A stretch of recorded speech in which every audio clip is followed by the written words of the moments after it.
सोचिए, क्या आरक्षण के अंदर भी आरक्षण हो सकता है? आज हम इसी काफी पेचीदा सवाल की तह तक जाएंगे।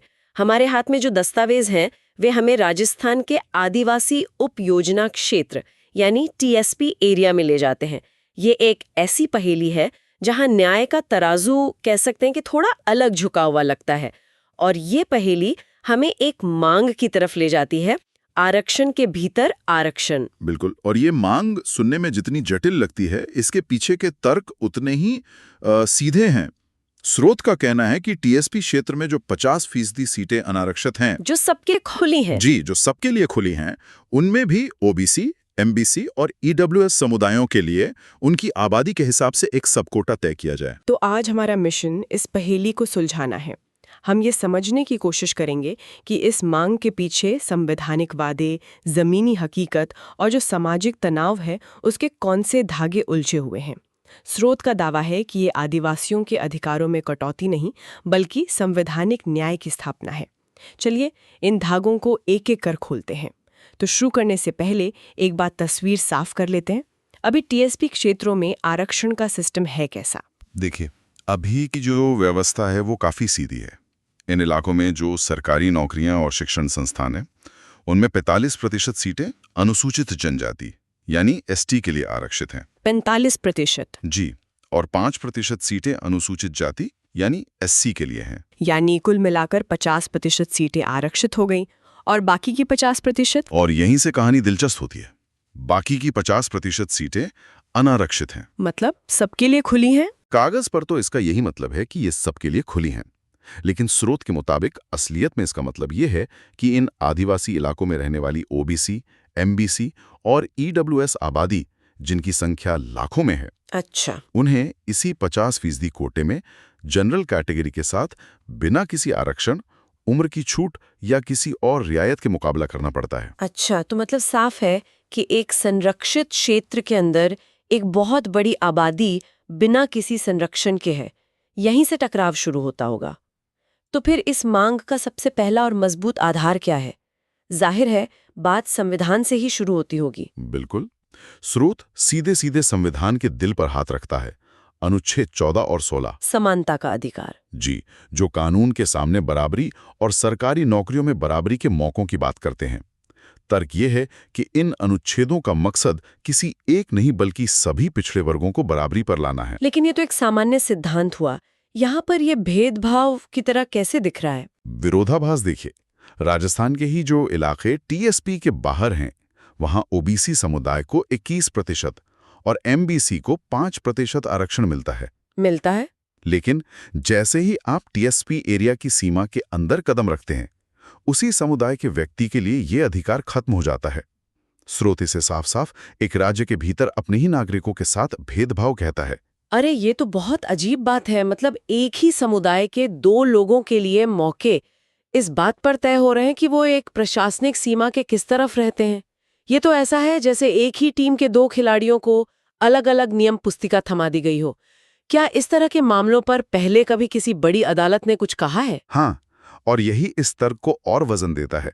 स्रोत इसे 1992 के ऐतिहासिक इंदिरा साहनी मामले में सुप्रीम कोर्ट के दिए गए फैसले के सिद्धांतों का उल्लंघन मानता है। अच्छा, इंदिरा साहनी केस। जी, उस फैसले ने आरक्षण को तो सही ठहराया था, लेकिन इस पर भी जोर दिया था कि व्यवस्था ऐसी होनी चाहिए कि फायदा सच में उन तक पहुंचे जिन्हें इसकी सबसे ज्यादा जरूरत है, और कोई भी पिछड़ा वर्ग बेवजह छूट ना जाए।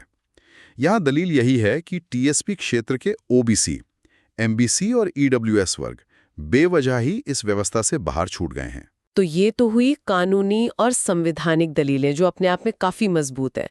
लेकिन क्या ये सिर्फ कागज पर मौजूद एक विरोधाभास है या इसका असर वाकई लोगों की जिंदगी पर पड़ रहा है? जमीन पर हालात कैसे हैं? स्रोत के आंकड़े क्या कहते हैं? बिल्कुल, क्योंकि कोई भी बहस आंकड़ों के बिना अधूरी है, और स्रोत जमीनी हकीकत की एक गंभीर तस्वीर पेश करता है। मिसाल के तौर पर बांसवाड़ा और डूंगरपुर जैसे टीएसपी जिलों में गरीबी की दर 30% से भी ज्यादा है। 30% से ज्यादा? जी, ये राज्य और देश के औसत से कहीं ज्यादा है, जो बताता है कि ये पूरा इलाका ही आर्थिक रूप से संघर्ष कर रहा है। ये तो बहुत बड़ी संख्या है। और गरीबी से बाहर निकलने की दो ही सीढ़ियां होती हैं, शिक्षा और रोजगार। वहां क्या स्थिति है? और स्रोत उन्हीं 2 सीढ़ियों की बात करता है। एनएसएसओ यानी राष्ट्रीय नमूना सर्वेक्षण संगठन। एनएसएसओ के आंकड़े? हाँ, उनके आंकड़ों का हवाला देते हुए बताया गया है कि इन क्षेत्रों में रहने वाले ओबीसी और एमबीसी समुदायों में साक्षरता दर मतलब लिटरेसी रेट राज्य के औसत से 10 से 15% कम है। 10 से 15%? ये तो एक मामूली अंतर नहीं है, ये तो एक पूरी पीढ़ी का पिछड़ जाना है। इसका मतलब तो ये हुआ कि जब सरकारी नौकरियों की बात आती होगी तो ये युवा तो दौड़ शुरू होने से पहले ही कई कदम पीछे हो जाते होंगे। सीधा और गहरा असर। स्रोत के मुताबिक टीएसपी क्षेत्रों में ओबीसी और एमबीसी की आबादी लगभग 20-25% है। 20 से 25%? जी, लेकिन सरकारी नौकरियों में उनकी हिस्सेदारी महज 10% के आसपास सिमटकर रह जाती है। और जब स्थानीय स्तर पर मौके नहीं मिलते तो नतीजा होता है पलायन और गरीबी का एक ऐसा दुष्चक्र जिससे बाहर निकलना लगभग नामुमकिन हो जाता है। एक मिनट, यहाँ एक सवाल मेरे मन में आ रहा है जो शायद कई सुनने वालों के मन में भी होगा। टीएसपी क्षेत्र का मूल उद्देश्य तो आदिवासी समुदायों का संरक्षण और विकास है ना? जी। तो क्या इस तरह सब कोटा बनाने से उस मूल उद्देश्य पर कोई असर नहीं पड़ेगा? कहीं ऐसा तो नहीं कि ये मांग एसटी समुदाय के हितों को कमजोर कर दे? ये एक बहुत जरूरी सवाल है और स्रोत इसे सीधे तौर पर संबोधित करता है। इसमें साफ कहा गया है कि ये कोई जीरो सम गेम नहीं है। मांग एसटी समुदाय के लिए आरक्षित 45% कोटे को छूने की है ही नहीं। अच्छा। ये मांग उस 50% अनारक्षित कोटे के भीतर की जा रही है जो अभी सबके लिए खुला है। तर्क यह है कि इससे साझा पिछड़ापन को दूर करने में मदद मिलेगी। इसका उदाहरण भी दिया गया है, जैसे मध्य प्रदेश और छत्तीसगढ़, जहां आदिवासी हितों को सुरक्षित रखते हुए ओबीसी के लिए संतुलन बनाया गया है। अच्छा, तो ये मांग मौजूदा हिस्से में से कुछ लेने की नहीं, बल्कि जो हिस्सा किसी का नहीं है उसे ज्यादा बराबरी से बांटने की है। इससे बात और साफ होती है और ये हमें आबादी के आंकड़ों पर ले आता है। इन इलाकों की असल डेमोग्राफी क्या है और नीतियां उसे कितना दर्शाती हैं? यही इस बहस का तीसरा अहम पहलू है।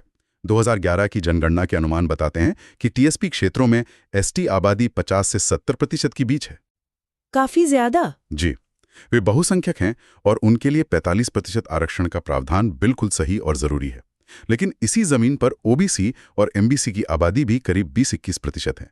ये एक ऐसी बड़ी सच्चाई है जिसे नजरअंदाज नहीं किया जा सकता। और मौजूदा नीतियां उन्हें पूरी तरह से अनारक्षित मानकर चलती हैं। इसका असर उन युवाओं पर क्या पड़ता होगा जो किसी प्रतियोगी परीक्षा की तैयारी कर रहे हैं? इसका असर बहुत ही ठोस और कह सकते हैं दिल तोड़ने वाला होता है। जब रीट या पटवारी जैसी कोई भर्ती निकलती है तो टीएसपी क्षेत्र के ओबीसी या एमबीसी उम्मीदवार को न तो उम्र सीमा में कोई छूट मिलती है, न ही कट ऑफ में कोई रियायत, कुछ भी नहीं।